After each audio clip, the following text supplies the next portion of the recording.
नमस्कार, म प्रकाश घिमिरे। कार्यक्रम रूपान्तरणमा तपाईँलाई स्वागत छ।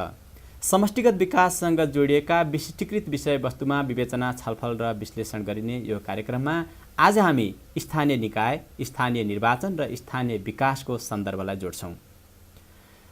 हामीलाई थाहा छ 2054 साल यता स्थानीय निर्वाचन हुन सकेको छैन र हाम्रो कानुनी व्यवस्था अनुसार गाउँ विकास समितिको मात्रै कुरा गर्दाखेरि पनि एउटा गाउँ विकास समितिमा 52 जना निर्वाचित र मनोनित प्रतिनिधिहरू हुन्छन्, जस अनुसार एउटै कार्यकालमा 2,03,000 भन्दा बढी जनप्रतिनिधिहरूले जनतासँग, जनताका सरोकारका विषयमा प्रत्यक्ष भलाकुसारी गर्छन् र त्यो विषयमा छलफल विवेचना गर्छन्, जसले स्थानीय लोकतन्त्रलाई र स्थानीय विकासलाई मजबुत बनाउँछ भन्ने मान्यता हो। त्यसैगरी इलाका, जिल्ला विकास समिति र नगरपालिकाको प्रसङ्ग पनि उठ्छ। ती लगायतका धेरै कुराहरू अहिले पछिल्लो समयमा उठिरहेका छन् र यही विषयमा आज हामी कुराकानी गर्छौँ। यो विषयमा कुराकानी गर्न आज हामीसँग हुनुहुन्छ डाक्टर प्रवीण मानन्दर। उहाँ स्थानीय विकासका ज्ञाता हुनुहुन्छ र विकासका अभ्यासकर्ता भन्न रुचाउनुहुन्छ आफूलाई। डाक्टर साहब, स्वागत छ कार्यक्रम रूपान्तरणमा यहाँलाई। सुरुवात गरौँ। यो अहिले पछिल्लो समयमा स्थानीय निर्वाचनको चर्चा परिचर्चा धेरै चलिरहेको छ। यो निर्वाचन भने त कानुनले तोकिदिएको छ, गरे भइहाल्ने हो, किन यत्रो चर्चा भइरहेको अहिले? स्थानीय निर्वाचनलाई समग्र नेपालको शान्ति प्रक्रियासँग जोडेर हेर्नुपर्छ जस्तो मलाई लाग्छ। नेपालको शान्ति प्रक्रिया विकाससँग जोडिएको छ। अहिले सुशासन र विकासको अभावमा स्थानीय प्रजातन्त्र कमजोर हुँदै गएको अवस्था छ र साथसाथै यो सुशासन र विकासलाई चाहिँ सँगै जोडेर स्थानीय तहमा यसलाई व्यवस्थित गर्नको लागि स्थानीय निर्वाचन चाहिँ आवश्यक छ जस्तो मलाई लाग्छ। यसमा राजनीतिक सहमतिका साथ हामी अगाडि बढ्नुपर्छ। अहिले एउटा के पनि कुरा आइरहेको छ भने नि, यो स्थानीय निर्वाचन गराउँदाखेरि सङ्घीयतालाई यसले कमजोर बनाउँछ कि भन्ने खालका प्रश्नहरू पनि आइरहेका छन् अहिले, होइन? मलाई के लाग्छ भने स्थानीय निर्वाचनले सङ्घीयतालाई कुनै हालतमा पनि कमजोर बनाउँदैन, किनभने सङ्घीयताको मर्म भनेकै केन्द्रीकृत शासन प्रणालीलाई हामीले विकेन्द्रित बनाउने हो, स्थानीय तहलाई हामीले अधिकार सम्पन्न बनाउने हो, स्थानीय तहलाई हामीले स्वसाधन सम्पन्न बनाउने हो, स्वायत्त बनाउने हो, होइन, समावेशी बनाउने हो। त्यो कारणले गर्दाखेरि स्थानीय निर्वाचन भएको अवस्थामा मलाई लाग्छ, मेरो विश्वास छ कि स्थानीय जनप्रतिनिधिहरूले समावेशी ढङ्गले, होइन, र यसलाई विकास र सुशासनका मुद्दालाई सँगै जोडेर लान सक्छ र त्यो कारणले गर्दाखेरि सङ्घीयताको जग चाहिँ बलियो भएर जान्छ। त्यस कारणले गर्दाखेरि पनि सङ्घीयताको अहिलेको अवस्थामा पनि स्थानीय निर्वाचन हुनु जरुरी छ। भनेपछि यहाँलाई चाहिँ यसो लाग्छ, यो अहिले जुन पछिल्लो समयमा सङ्घीयताको मुद्दा उठेको छ, त्यही सङ्घीयताकै कारणले गर्दा स्थानीय निर्वाचनको चर्चा र परिचर्चा बढी भएको हो? मलाई मूल कारण त्यो हो। एउटा मूल कारण त्यही हो। अरू हामीले जान्नुपर्ने कुरा के पनि छ भने नि, यो सङ्घीयता सहितको संविधान बनिसकेपछिको अवस्थामा पनि सङ्घीयतालाई व्यवस्थित गर्नको लागि तपाईँलाई अर्को 4-5 वर्ष लाग्छ। अरू देशहरूको तपाईँले उदाहरण हेर्नुभयो हुन्छ। त्यो कारणले गर्दाखेरि पनि स्थानीय निकायहरू हाम्रो राजनीति चाहिँ शून्यतामा रहन सक्दैन, प्रजातन्त्र हाम्रो कमजोर भएर जाने अवस्था रहन्छ। त्यो कारणले गर्दाखेरि पनि स्थानीय निर्वाचन हुनुपर्छ र अहिलेको अन्तरिम संविधानको धारा 109 को 1 मा पनि संविधानमै उल्लेख गरिएको छ, प्रावधानहरू राखिएको छ। भनेपछि सङ्घीयताको नाममा स्थानीय निर्वाचनलाई बन्दकी बनाएर राख्न हुँदैन, कुनै हालतमा पनि हुँदैन। त्यो व्यावहारिक रूपमा पनि हुँदैन, कानुनी रूपमा पनि हुँदैन। तर हामीले ढिलो गर्दै गयौँ भने चाहिँ अब संविधान पनि बनाउनु पर्ने, सँगसँगै निर्वाचन पनि सँगै गर्नुपर्ने अवस्थाले गर्दाखेरि केही अन्यल हुनसक्छ। तर अहिले कार्तिक मसान्तभित्रमै गर्ने भन्ने कुरा आइरहेको छ। मलाई जहाँसम्म लाग्छ यो सम्भव छ। तर एउटा कुरा के छ भने नि, यो हाम्रो स्थानीय निकायलाई अलि समावेशी बनाउने हो भने केही प्रावधानहरू, स्थानीय स्वायत्त शासन ऐनका केही प्रावधानहरूलाई हामीले चाहिँ परिवर्तन गर्नुपर्ने हुन्छ। जस्तै तपाईँले भनौँ म, होइन, अहिले वडाको संरचना हेर्नुहोस्, 1 जना वडा अध्यक्ष हुनुहुन्छ, 4 जना सदस्यहरू हुनुहुन्छ। यो संरचनामा म फेरि आउँछु। अझै यसैको अघि जुन यहाँले उठाउनु भयो त्यसै सन्दर्भलाई म यहाँनिर जोड्छु। यो स्थानीय निर्वाचन जस्तो हामीले 48 मा गऱ्यौँ, 54 मा गऱ्यौँ, त्यस यता हामीले चाहिँ अब तेस्रो निर्वाचन भनेको त्यो खाली रहेको समयभित्रको पनि तेस्रो निर्वाचन, अर्थात् समष्टिगत रूपमा 5औं निर्वाचनको छलफल गर्नुपर्ने ठाउँमा समष्टिगत रूपमा तेस्रो निर्वाचन, खाली रहेको भ्याकुमभित्रको हामी तेस्रो निर्वाचनको कुरा चाहिँ गरिरहेछौँ अहिले। यो निर्वाचन नगर्दाखेरि हामीले गुमाएका कुराहरू के देख्नुहुन्छ तपाईँ? जनताका सवालहरू अहिले चाहिँ सम्बोधन भइरहेको अवस्था छैन। यो पहिलो कुरा त्यो हो। दोस्रो कुरा भनेको अहिले सुशासनमा ज्यादै कमी कमजोरीहरू आएका छन्। तपाईँ पारदर्शिताको कुरा गर्नुहोस्, जवाफदेहिताका कुरा कसले लिने जवाफदेहिता। त्यो कारणले गर्दाखेरि पनि मलाई लाग्छ विकासको गतिलाई अगाडि लिएर जानको लागि, यसलाई व्यवस्थित गर्नको लागि, साथसाथै सुशासनलाई कायम गर्नको लागि हामीले स्थानीय निर्वाचन गर्न अति जरुरी मैले देखेको छु। भने ती क्षेत्रलाई धेरै प्रभावित गरिरहेको छ निर्वाचन नहुँदाखेरि। अब यसमा विकासको मात्रा, स्थानीय विकासको मात्रा, त्यसपछि आएर पद्धतिको सुधार र स्थानीय लोकतन्त्रको मजबुतीकरणको कुरा गर्दाखेरि यी तीनटा पक्ष मध्ये कुन पक्ष बढी प्रभावित भएको जस्तो लाग्छ यहाँ? विकास निर्माण अहिले व्यवस्थित हुन नसकेको अवस्था मैले देखेको छु। एक किसिमले छडपष्ट देखिएको छ अहिले जननिर्वाचित प्रतिनिधि सुधार नहुँदाखेरि हो त्यो। एक त पद्धति सुधार नहुँदाखेरिको अवस्था पनि हो भने, अर्को जननिर्वाचित प्रतिनिधि नभएको अवस्थाले गर्दाखेरि चाहिँ विकासको गति चाहिँ ढिलो भइरहेको छ। सुशासनमा कमी कमजोरीहरू आइरहेका छन् र सँगसँगै स्थानीय प्रजातन्त्र कमजोर हुँदै गइरहेको अवस्था छ। वास्तवमा तिनै पक्षहरू छन्, तर विकासको गति चाहिँ अलिकति ढिलो हुँदै गएको मैले महसुस गरेको छु। अब प्रिन्सिपल्ली कसरी जनप्रतिनिधिहरू नहुँदा स्थानीय लोकतन्त्र कसरी कमजोर हुन्छ? एक त जनताले आफूले निर्वाचित गरेका चाहिँ जनप्रतिनिधिहरू चाहिँ राख्ने ठाउँ चाहिँ भएन त्यहाँ हो। पहिलो कुरा त्यो भयो। दोस्रो कुरा राजनीतिक शून्यता भयो त्यहाँ, होइन र। सर्वदलीय समिति भनेर त हामीले बनायौँ, तर जवाफदेहिता हामीले बनाउन सकेनौँ, होइन। जवाफदेही बनाउन सकेनौँ हामीले सर्वदलीय समितिलाई पनि। त्यो कारणले गर्दाखेरि चाहिँ स्थानीय प्रजातन्त्र कमजोर हुँदै गइरहेको अवस्था छ। किन जनताको नजिकैको सरकार भनेकै स्थानीय सरकार हो, होइन र। स्थानीय सरकार नभएको अवस्थामा जनताका हरेक सवालहरू, जनताका अधिकारहरू कुण्ठित हुने अवस्था त रहिरहन्छ। जुन स्थानीय निर्वाचन चाहिँ ढिला भयो भनेर हामी भनिरहेका छौँ, यहाँले पनि अघि भनिराख्नुभयो। अझै पनि ढिला गऱ्यौँ भने यसले भावी दिनमा हाम्रो विकास पद्धति, विकासको मात्रा, पद्धति र स्थानीय लोकतन्त्रको मजबुतीकरण जुन हामी भनिरहेछौँ, त्यसमा कस्तो असर पर्न सक्छ हामीलाई? संघीयतामा हामी जुन जाँदैछौँ नि, होइन र, कस्तो अवस्था रहन सक्छ भने यदि स्थानीय निर्वाचन नहुने, स्थानीय निकाय चाहिँ बलियो नहुने हो भने एउटा काठमाडौँ भोलि 5-7वटा काठमाडौँ बन्छ हाम्रो। कसरी? त्यो भनेको के हो भने तपाईँको स्थानीय निकाय नभएको अवस्थामा प्रदेशहरू बन्छन्, प्रदेशहरू बलियो भएर आउँछन्। हामीले प्रदेशलाई बलियो बनाउन खोजेकै होइनौँ। प्रदेशलाई थोरै बलियो बनाएर स्थानीय तहलाई हामीले अधिकार सम्पन्न बनाउन खोजेका हौँ। अहिले जुन किसिमले संघीयताका मोडलहरू बाहिर आइरहेका छन्, त्यो मोडलले चाहिँ नेपाललाई 5-7 अथवा 10-12 भागमा चाहिँ बाँड्ने बाहेक चाहिँ अरू केही कुरा गरेकै छैन हो। त्यो अवस्थामा एउटा रिस्क के छ भने नेपाल 5-7वटा काठमाडौँ बन्ने, केन्द्रीकृत जुन राज्य प्रणाली छ त्यो केन्द्रीकृत राज्य प्रणाली प्रदेशमा गएर सर्ने, र त्यसभन्दा तलको चाहिँ हाम्रो स्थानीय निकाय चाहिँ बलियो नहुने, त्यो अवस्था चाहिँ आउने मैले देखेको छु। त्यसैले गर्दाखेरि संघीयताको जगलाई बलियो बनाउने हो भने अहिलेदेखि स्थानीय संरचनालाई बलियो बनाउँदै आएको अवस्थामा भोलि संघीयतामा जानलाई पनि सजिलो हुन्छ। होइन भने त मैले ठुलो जोखिम देखेको छु। संघीयता भन्दाखेरि यहाँले भन्नुभयो जस्तै हाम्रो बुझाइ र बढी बाक्लिएको बहस चाहिँ के हो भने कति भूगोल छुट्याउने, हजुर, नामाकरण के गर्ने, हजुर हजुर भन्ने कुरा बढी त्यो चाहिँ हाबी भएको चाहिँ देखिन्छ कि। हजुर, किन यसो भइरहेछ? यही हो त संघीयताको हाम्रो अर्थात् वास्तविक बुझ्नुपर्ने कुरा यति हो त हामीले? संघीयता राज्य पुनर्संरचनासँग जोडिएको छ। राज्यको पुनर्संरचना चाहिँ यो विकेन्द्रीकरण र समावेशीसँग जोडिएको छ, होइन। संसारभरिको एक प्रयास र अभ्यास पनि यही नै हो, होइन। तर संसारभरिको एउटा अभ्यासलाई हेर्दाखेरि जनसङ्ख्या, भूगोल र आर्थिक सम्भाव्यताको आधारमा चाहिँ सङ्घहरू निर्माण भएको देखिन्छ, होइन र। तर नेपालमा विडम्बना के रह्यो भने हामीले प्रदेशभन्दा मुनितिर गएर छलफलै चलाएनौँ अहिलेसम्म। हामीले अघि पनि मैले तपाईँलाई भने कि एउटा नेपालमा कस्तो खालको जोखिमको अवस्था छ भने भोलि सङ्घीय राज्य प्रणालीमा गइसकेपछि पनि नेपाल केन्द्रीकृत खालको सङ्घीय संरचनामा जाने हो कि भन्ने खालको चाहिँ डर छ। तपाईँ भेनेजुएलाको उदाहरण लिनुहोस्। भेनेजुएलामा पनि सङ्घीय राज्य हो, तर एकात्मक राज्य प्रणाली भन्दा पनि त्यहाँ चाहिँ ज्यादै केन्द्रीकृत राज्य प्रणालीको अवस्था रहेको छ। धेरै केन्द्रहरू छन्। त्यसले गर्दाखेरि अहिले जुन खालको बहसहरू छन् नि, त्यो प्रदेश बनाउने मात्रै बहसहरू आइरहेको छ। त्यो बहसले प्रदेशलाई बलियो बनाउने र चाहिँ स्थानीय निकायलाई चाहिँ कमजोर बनाउने र कमजोर हुने स्थिति देखिएको छ। त्यो कारणले गर्दाखेरि म के भन्छु भने प्रदेश सँगसँगै स्थानीय सरकारको पनि यो संविधानमै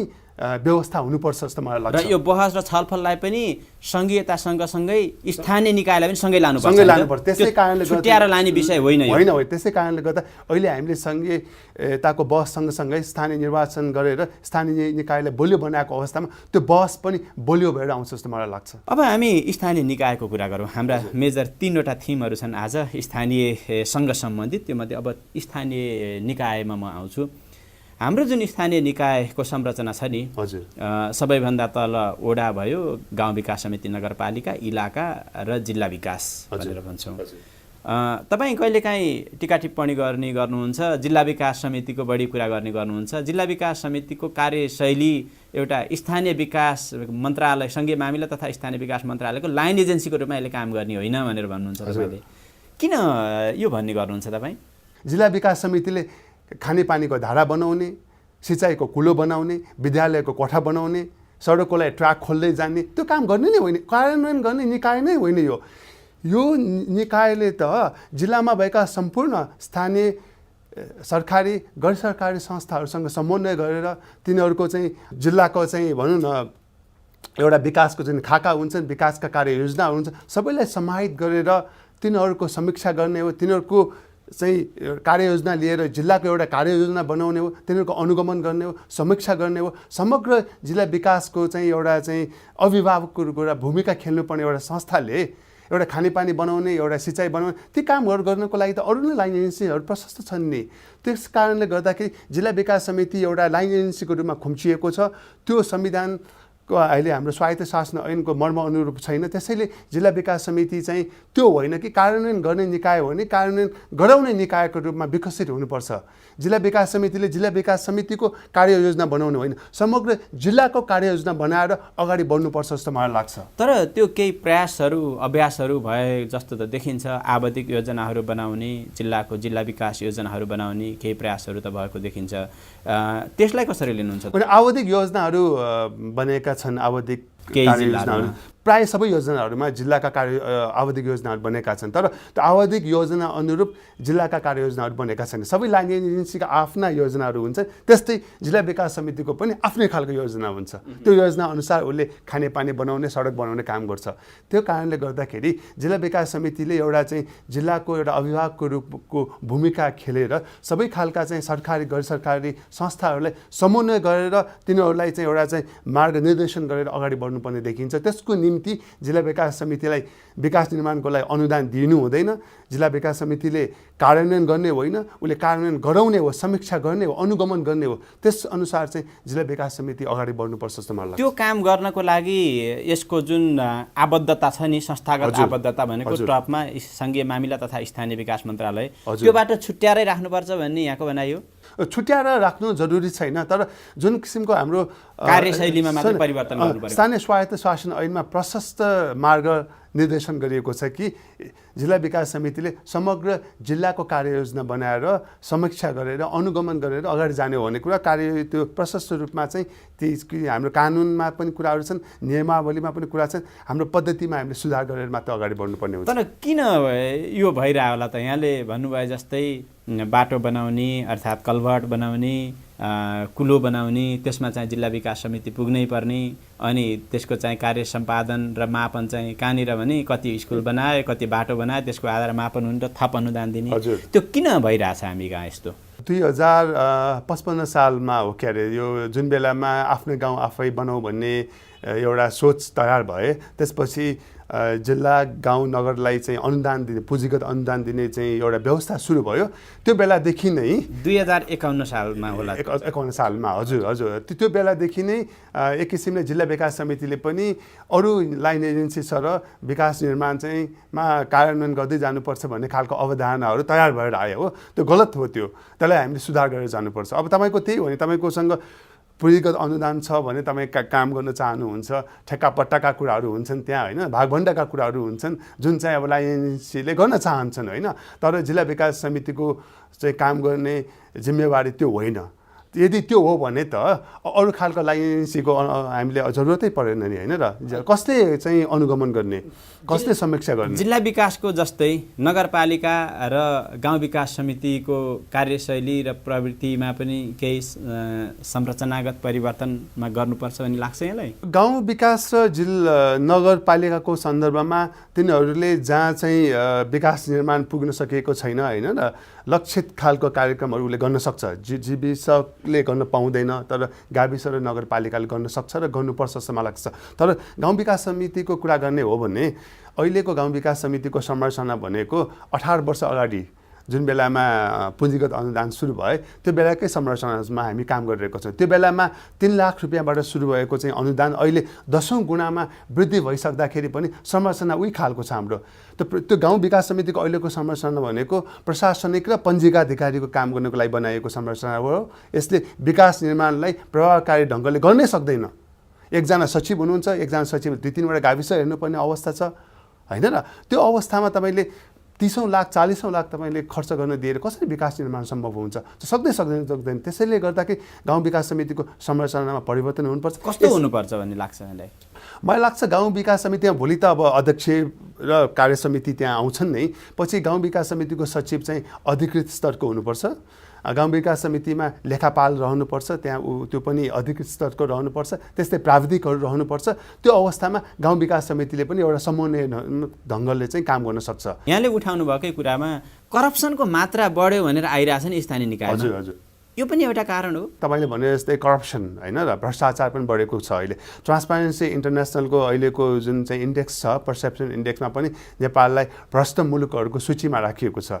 त्यो हुनुको मुख्य कारण पनि हाम्रो चाहिँ व्यवस्थाहरू, स्थानीय हाम्रो कामहरू, हाम्रो कार्यशैलीहरू होइन र व्यवस्थित र पारदर्शी जवाफदेही हुन नसकेको कारणले गर्दाखेरि पनि हो। स्थानीय विकासमा जुन अपेक्षा गरिएको हुन्छ त्यो अपेक्षाकृत ढङ्गले स्थानीय विकास अगाडि बढ्न नसक्नुमा हामी कहाँ बजेटको अभाव हो कि होइन?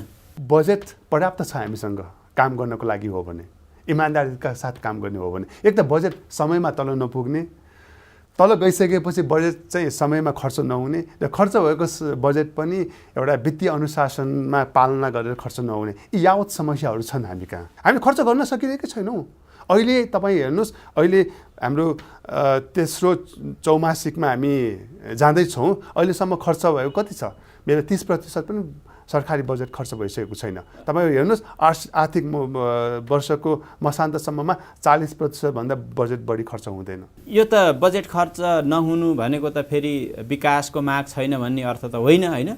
तर पनि बजेट खर्च गर्न सकिरहेको छैन। योभन्दा ठुलो विडम्बना त अरू के हुन सक्छ र? हजुर, किन यसो भइरहेछ त? फेरि केन्द्रीकृत राज्य प्रणाली छ नि, ठुलो समस्या त्यही देख्छु म। त बजेट समयमा तपाईँको तल पुग्दैन। कसरी यो बजेटलाई चाहिँ पूर्ण 100% बजेट चाहिँ खर्च गर्न सकिने अवस्था बनाउन सकिएला? स्थानीय निकायमा त्यो संरचनालाई बलियो बनाउनु पर्यो होइन, दरबन्दीलाई बलियो बनाउनु पर्यो। एउटा त्यहाँनिर चाहिँ सुधार गर्नुपर्ने देखिन्छ भने अरू धेरै सुधारहरू काठमाडौँमै गर्नुपर्ने छ। जस्तै काठमाडौँकै वरिपरि छ ब्युरोक्रेसी यति तपाईँको भनौँ न बिग्रिएको अवस्थामा छ कि तपाईँ समयमा निर्णय गर्नुहुन्न तपाईँ होइन र समयमा निर्णय गरेर तपाईँ बजेट पठाउनुहुन्न, त कसरी तपाईँको काम हुन्छ? त्यसले गर्दाखेरि हाम्रो जुन ब्युरोक्रेसी छ नि, केन्द्रको ब्युरोक्रेसी छ नि, मन्त्रालयभित्रको ब्युरोक्रेसी, विभागको ब्युरोक्रेसी, समग्र एउटा चाहिँ राजनीतिक ब्युरोक्रेसी छ नि, त्यसलाई विकेन्द्रित नगरिकन सुधार आउँछ जस्तो मलाई लाग्दैन। अब यो जुन बिचमा हाम्रो ठुलो ग्याप भयो, निर्वाचित जनप्रतिनिधि नभएको अवस्था रह्यो, यो अवस्थाले धेरै समस्याहरू ल्याएको छ। यो समस्यालाई हामीले समयमै सम्बोधन गर्न सकेनौँ भने यसको चाहिँ दीर्घकालीन असर, स्थानीय विकासमा पर्ने दीर्घकालीन असर कस्तो हुनसक्छ? हुन त अघि पनि यहाँले यो कुरा चाहिँ औल्याउनु भएको छ। अघि बढी सङ्घीयताको सवालमा हामीले जोडेका थियौँ। समष्टिगत जनसरोकारको विषयमा जोडौँ न। जनताले अपेक्षा गरेको विकास जुन छ त्यो विकासमा भोलिका दिनमा कस्तो असर पर्छ जस्तो लाग्छ? अब जनप्रतिनिधि नभएको अवस्थामा एक त पञ्जीका अधिकारीले गर्ने कामहरू पनि त्यसमा बाधा पुगेको देखेको छु मैले होइन र। अनि अर्को कुरा चाहिँ विकासको जुन योजना तर्जुमा प्रक्रिया छ, यो तर्जुमा प्रक्रिया पनि अहिले वडा नागरिक मञ्चहरू बनेका छन्, नागरिक सचेतना केन्द्रहरू बनेका छन्, तर ती चाहिँ हाम्रो स्थानीय स्वायत्त शासन ऐनभित्र आइसकेको छैन। त्यो अवस्थामा पनि वास्तवमा तिनीहरूको भूमिका चाहिँ एउटा कानुन त कसरी रहने भन्ने कुरामा पनि दुविधा रहेको छ। त्यस कारणले गर्दाखेरि पनि हाम्रो योजना तर्जुमा प्रक्रिया पनि बिग्रिएको अवस्थामा छ। जुन हामी 14 स्टेपको कुरा गर्छौँ नि, त्यसमा त्यो पनि बिग्रिएको अवस्था छ। तेस्रो कुरा गर्ने हो भने सुशासनमा हाम्रो धेरै कमी कमजोरीहरू छन्, पारदर्शितामा कमी कमजोरीहरू रहेका छन्, जवाफदेहितामा कमी कमजोरी रहेका छन्। त्यसले गर्दाखेरि भ्रष्टाचार बढेको अहिलेको अवस्था छ। यी विभिन्न कारणहरूले गर्दाखेरि मलाई लाग्छ लामो समयसम्म राजनीतिक शून्यताको अवस्थामा चाहिँ स्थानीय निकायहरू भइराख्यो भने विकासको गति पनि कमी कमजोरीमा जाने, हाम्रो चाहिँ सुशासन पनि कमी कमजोरी आउने होइन। सँगसँगै स्थानीय प्रजातन्त्र जुन चाहिँ हाम्रो लोकतन्त्रको जग नै हो, भोलि सङ्घीयताको जग पनि त्यही हो, त्यो पनि भोलि कमजोर भएर जाने अवस्थामा चाहिँ मैले धेरै दीर्घकालीन रूपमा धेरै समस्याहरू आउने मैले देखेको छु। हाम्रो स्थानीय विकासको अभ्यासहरू अर्थात् स्थानीय विकासका जुन गतिविधिहरू छन्, अर्थात् नीतिगत सुधारका कुराहरू होलान्, ती बढी योजना निश्चित प्रोजेक्टहरूबाट गाइडेड हुने र बढी वैदेशिक सहायतामा चाहिँ निर्भर हुने जस्तो पनि देखिन्छ नि यसो हेर्दाखेरि, त्यस्तै हो? वैदेशिक सहायतामा निर्भर हुने त भइ नै हाल्यो होइन। हामीसँग प्रशस्त चाहिँ पुँजीगत हामीसँग अनुदान दिन सक्ने हामीसँग क्षमता छैन हामीसँग होइन। त्यो कारणले गर्दाखेरि पनि वैदेशिक सहायतामा भर पर्नु जरुरी नै हुन आउँछ। तर जिल्ला विकास समितिले जुन आवधिक योजना बनाइएको छ, त्यो आवधिक योजनालाई समाहित गरेर राष्ट्रिय योजना बनाउन सकेको खण्डमा हामीले वैदेशिक सहायतालाई पनि त्यही अनुरूप हामीले ल्याउन सक्छौँ। स्थानीय विकासका लागि जुन किसिमले हामीले वैदेशिक सहायता अनुदान अर्थात् ऋणको रूपमा जुन लिइरहेछौँ, हजुर, त्यो प्रिन्सिपल्ली हामी त्यति चाहिँ राइट ट्र्याकमा छैनौँ भन्ने कुरा पनि उठ्ने गर्छ नि कहिलेकाहीँ। मैले भन्न खोजेको के भने यो एउटा परराष्ट्र वैदेशिक सहायता भनेको परराष्ट्र नीतिसँग जोडिन्छ, तर हामी अर्थ मन्त्रालय अर्थात् त्यो आर्थिक व्यवस्थापन हेर्ने मन्त्रालय अन्तर्गतसँग मात्रै जोडेर हेऱ्यौँ भन्ने कुरा पनि आउँछ। तपाईँलाई के लाग्छ स्थानीय विकासकै सन्दर्भमा जोडेर हेरौँ न? एउटा ग्लोबल कन्टेक्स्ट बुझ्नु पऱ्यो होइन र। वैदेशिक सहयोग भनेको वैदेशिक सहयोग दिने राष्ट्रको परराष्ट्र नीति अन्तर्गत बनेको हुन्छ। त्यसैले एउटा पाटो यसको चाहिँ विकास निर्माणलाई सहयोग गर्ने हो भने अर्को पाटो भनेको आर्थिक र राजनीतिक प्रभावलाई पनि बढाउने त्यो रहिरहेको हुन्छ। त्यो कारणले गर्दाखेरि हरेक वैदेशिक सहयोग लगानीमा चाहिँ शर्त र स्वार्थहरू मिसिएर आएको हुन्छ। त्यो कारणले गर्दाखेरि हाम्रो वैदेशिक सहयोगको अहिलेको जुन नीति बनेको छ त्यो अर्थ मन्त्रालयभित्र बसेर चाहिँ बनेको नीति छ, परराष्ट्र मन्त्रालय अथवा परराष्ट्र नीति अन्तर्गत बनेको छैन। त्यस कारणले गर्दाखेरि अबको वैदेशिक सहयोग वैदेशिक लगानीलाई परराष्ट्र नीति अन्तर्गत राखेर हेर्नुपर्छ र भोलिको हाम्रो जुन डिप्लोमेसी छ, त्यो डिप्लोमेसी र डिप्लोम्याट्सहरूले गर्ने डिप्लोमेसीमा पनि यी कुराहरूलाई चाहिँ हामीले चाहिँ एकदमै संवेदनशीलका साथ चाहिँ हेर्नुपर्ने अवस्था चाहिँ रहेको मैले पाएको छु। वैदेशिक सहयोगलाई परराष्ट्र नीतिसँग जोडेर चाहिँ हेर्न किन जरुरत? सहयोग दिने राष्ट्रले यो वैदेशिक सहयोग वैदेशिक लगानीलाई परराष्ट्र नीति अन्तर्गत राखिएको हुन्छ। त्यो भनेको उनीहरूको आर्थिक उनीहरूको राजनीतिक एउटा चाहिँ स्वार्थ अन्तर्गत राखिएको हुन्छ। त्यो कारणले गर्दाखेरि हामीले पनि वैदेशिक सहयोगलाई केवल चाहिँ पैसा लिने अथवा लगानी भित्राउने रूपमा मात्र नलिकन हाम्रो आफ्नो पनि भू राजनीति छ, अर्थ राजनीति छ। त्यो अन्तर्गत चाहिँ हामीले पनि आफ्नो राजनीतिक स्वार्थ हाम्रो आर्थिक स्वार्थको रूपमा चाहिँ राखिनुपर्छ। त्यो काम चाहिँ परराष्ट्र मन्त्रालयले परराष्ट्र नीति अन्तर्गत गर्नुपर्छ जस्तो मलाई लाग्छ। त्यसरी हेर्न सकियो भने जस्तो वैदेशिक सहायताका सन्दर्भमा विभिन्न टीका टिप्पणीहरू पनि हुने गर्छन्। ती टीका टिप्पणीहरू अर्थात् त्यसको चाहिँ नेगेटिभ पाटो जुन छ त्यसलाई चाहिँ घटाउने र पोजिटिभ पाटोलाई चाहिँ अझ चाहिँ बढाउने हुनसक्छ होइन। जुन स्वार्थ र जुन चाहिँ शर्तहरू हुन्छन् ती स्वार्थ र शर्तलाई हामीले एउटा कूटनीतिक र परराष्ट्र नीतिको अन्तर्गत त्यो लेन्सले हेर्न सक्यो भने दीर्घकालीन असर कस्तो हुनसक्छ राष्ट्रलाई, हाम्रो सार्वभौम सत्तालाई होइन र हाम्रो चाहिँ हाम्रो आफ्नो अवस्थालाई, आर्थिक अवस्थालाई, हाम्रो चाहिँ कूटनीतिक हाम्रो चाहिँ सम्बन्धलाई, यी कुराहरूलाई पनि हामीले चाहिँ एउटै थलोमा राखेर हेर्न सक्छौँ। होइन भने विकासी सहायतालाई विकासको नजरले मात्र हेर्दाखेरि यसले दीर्घकालीन रूपमा नकारात्मक असर चाहिँ ल्याउन सक्छ। डाक्टर साहब, अब अन्त्यमा हजुर जुन हाम्रो यो स्थानीय विकासको अभ्यास मिश्रित किसिमको अभ्यास छ, एउटा चाहिँ निर्वाचित जनप्रतिनिधिहरू मार्फत गरिएको अभ्यास, अर्को एउटा लामो भ्याकुम निर्वाचित जनप्रतिनिधि नभएको अवस्था छ, विभिन्न किसिमका छ। यो बिचको हाम्रो स्थानीय विकासको सिकाइ चाहिँ के रह्यो? प्रत्यक्ष र अप्रत्यक्ष दुवै खालका हिंसाहरूलाई अन्त्य नगरिकन दिगो शान्ति प्राप्त गर्न सकिँदैन। हाम्रो जुन शान्ति सम्झौता भयो, शान्ति सम्झौतामा हामीले प्रत्यक्ष हिंसालाई होइन, प्रत्यक्ष हाम्रो युद्धलाई हामीले अन्त्य गऱ्यौँ। तर संविधानमा हाम्रो जुन खालका अहिले प्रावधान रहेका छन्, हामीले विभिन्न खालका छलफल रहेका छन्, अहिले समाजमा विद्यमान भएका चाहिँ जस्तै गरिबी, असमानता, हाम्रा चाहिँ विभिन्न खालका चाहिँ यो समस्याहरू अरू छन् होइन, र यी समस्याहरूलाई अन्याय शोषणका समस्याहरू छन्। यी वास्तवमा चाहिँ भ्रष्टाचारकै कुराहरू आएका छन्। यी वास्तवमा चाहिँ अप्रत्यक्ष खालका हिंसाहरू हुन्। यी अप्रत्यक्ष हिंसा नै वास्तवमा द्वन्द्वका कारक तत्त्वहरू हुन्। त्यसले गर्दा मैले सिकेको कुरा एउटा के हो भने यी खालका अप्रत्यक्ष हिंसाहरूलाई पनि हामीले स्थानीय तहमा सम्बोधन गर्दै जान सक्यो भने नेपालमा दिगो शान्ति आउने सम्भावना रहन्छ। त्यसको लागि स्थानीय निकाय मजबुत हुनु पर्यो। त्यसको लागि स्थानीय निकाय मजबुत हुनु पर्यो। स्थानीय निकायले गर्ने चाहिँ कामहरू र यसका शैलीहरू र सुशासनका पक्षहरूलाई हामी सँगै लिएर जानु पर्यो। र जे जति हामीलाई कामहरू भएका छन्, मलाई लाग्छ हामीले स्थानीय निकायलाई गति दिने, जनसहभागिता बढाउने कामहरूलाई हामीले चाहिँ निरन्तरता दिनुपर्छ। हाम्रो सरकारी, गैर सरकारी, निजी क्षेत्र सबैले चाहिँ यसमा पहल गर्नुपर्छ जस्तो मलाई लाग्छ। यसरी चाहिँ हामी अगाडि बढ्न सक्छौँ। हस् डाक्टर साहब, यो स्थानीय विकास र स्थानीय निर्वाचनको सन्दर्भमा एकदम भिन्न खालको चाहिँ विचार राखिदिनु भयो, जुन बुझ्न पनि सजिलो हुने तरिकाले, तर साँच्चै हामीले चाहिँ छलफल र बहस गर्न नसकेको विषयवस्तु यहाँले उठान गरिदिनु भयो। यसको लागि यहाँलाई धेरै धेरै धन्यवाद। मेरो पनि धन्यवाद छ। हस्त दर्शकवृन्द, यही कुराकानीका साथ आजको रूपान्तरण कार्यक्रम यहीँ टुङ्ग्याउँछौँ। अर्को हप्ता फेरि यस्तै विषयवस्तुमा गरिने कुराकानीका साथ तपाईँ हाम्रो भेटघाट हुन्छ। आजलाई रूपान्तरण युनिट बिदा माग्दछ। नमस्कार।